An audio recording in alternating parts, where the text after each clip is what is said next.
బాబాయ్లు ఎలా ఉన్నారు? Good evening బాబాయ్స్. మీకు ఒక మంచి ఇన్ఫర్మేషన్ ఇవ్వబోతున్నా.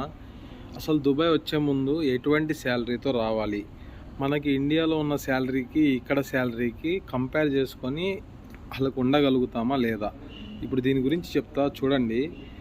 నేను ఎక్స్పీరియన్స్ చేస్తున్న దాన్ని బట్టి మీకు చెప్తున్న ఎక్స్పీరియన్స్ ఏంటంటే, ఇన్ కేస్ మీకు ఇండియాలో కనుక 15,000 జీతం వచ్చేటైతే ఇక్కడ 60,000 వచ్చేటుంటేనే రండి.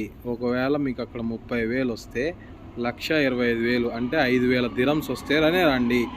2,000 3,000కి కక్కుర్తిపడి అస్సలు రావద్దు. ఇన్ కేస్ ఐటీ వాళ్ళు అయితే అక్కడ కనుక 1,00,000 వస్తే ఇక్కడ 4 లక్షలు వచ్చేటైతే రండి. ఎందుకంటే మన లైఫ్ స్టైల్ అక్కడ డబ్బులకి ఎలా అయితే సెట్ అయి ఉన్నామో, ఇన్ కేస్ 30,000 వచ్చేటప్పుడు అక్కడ దాని తగ్గట్టు లగ్జరీగా మనం అలవాటు పడి ఉన్నాం. అదే లగ్జరీగా ఇక్కడ బతకాలి అనుకుంటే 1,25,000 జీతంతోనే ఉండాలి. ఎందుకంటే సినిమా చూడాలనుకుంటాం, రెస్టారెంట్కి వెళ్ళాలనుకుంటాం.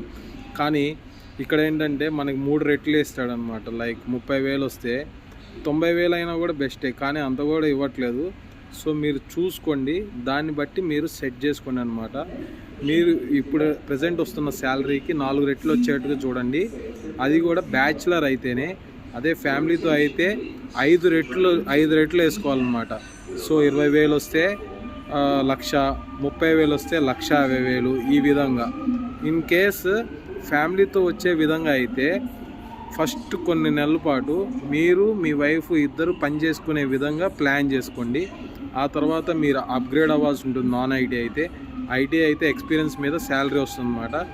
ఈ విధంగా ఇంకా మీకు డబ్బుల గురించి ఎలా ఇక్కడ మీరు కంపేర్ చేసుకోవాలి, ఎలా తెచ్చుకోవాలనే దాని గురించి మొత్తం ఇన్ఫర్మేషన్ ఇస్తా.